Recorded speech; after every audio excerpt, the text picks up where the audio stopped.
அலைக்கும் வரஹ்மத்துல்லாஹி வபரகாத்துஹு. அல்லாஹ்வின் பெயரால் ஆரம்பிக்கிறேன். எல்லாம் போலும் அல்லாஹ் ஒருவனுக்கே. கண்ணிய நபி ஸல்லல்லாஹு அலைஹி வஸல்லம் அவர்கள் மீது ஸலவாத் சொன்னவனாய்.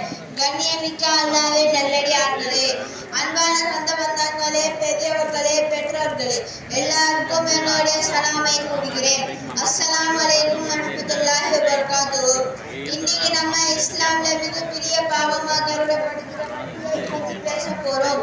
அல்லாஹ் வட்டியை ரொம்ப கடுமையாக தடுக்கிறான்.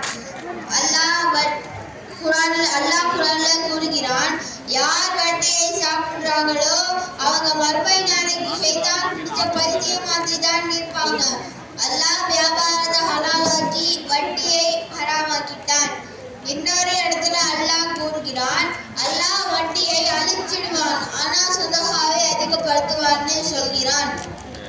ஹதீஸின் ஆதாரம், நம்மளுடைய நபி ஸல்லல்லாஹு அலைஹி வஸல்லம் அவங்க சொன்னார்கள், வட்டி வாங்குபவர்கள், கொடுப்பவர்கள், அதை எழுதுறவர்கள் மற்றும் அதுக்கு சாட்சியா இருப்பவர்கள், இவங்க எல்லாரையுமே அல்லாஹ் சபிக்கிறான். இவங்க எல்லாருமே பாவத்துல சமமானவங்க தான். நண்பர்களே, வட்டி நம்ம வாழ்க்கையில உள்ள நிம்மதியை அழிச்சிடும். நம்ம எவ்வளவு கஷ்டப்பட்டாலும் ஹலாலான முறையில் சம்பாதிக்கணும். அல்லாஹ் நம்ம எல்லாரையுமே இந்த வட்டி பாவத்திலிருந்து பாதுகாப்பானாக. ஆமீன். அல்ஹம்துலில்லாஹி ரப்பில் ஆலமீன். அஸ்ஸலாமு அலைக்கும். வலைக்கும் ஸலாம் ரஹ்மத்துல்லாஹி வபரகாத்துஹு. சஃபீர் அவர்கள் இந்த சமூகத்தில் இருக்கக்கூடிய எல்லாரும் செய்யக்கூடிய நபர்.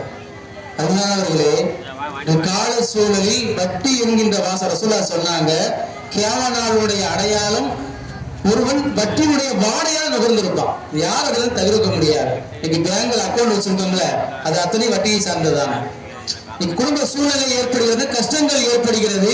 அந்த கஷ்டத்தை ஏற்படும் போது இன்னைக்கு ஈஸியா அடகு வச்சிருவோம்ல, அடகு வைப்பதும் வட்டி தான், வாங்குவது மட்டுமல்ல வைப்பதும் வட்டி தான். அதற்கு சாட்சி சொல்வதும் அதுவும் ஹராம் தான், எழுதுவதும் ஹராம் தான். அல்லாஹ் அதை விட்டு நம்மை பாதுகாக்க வேண்டும். இப்படிப்பட்ட தவறுகளிலிருந்து நம்மை நாம் சீர்திருத்திக் கொள்வோமாக. இறுதியாக பேசுகிறோம்.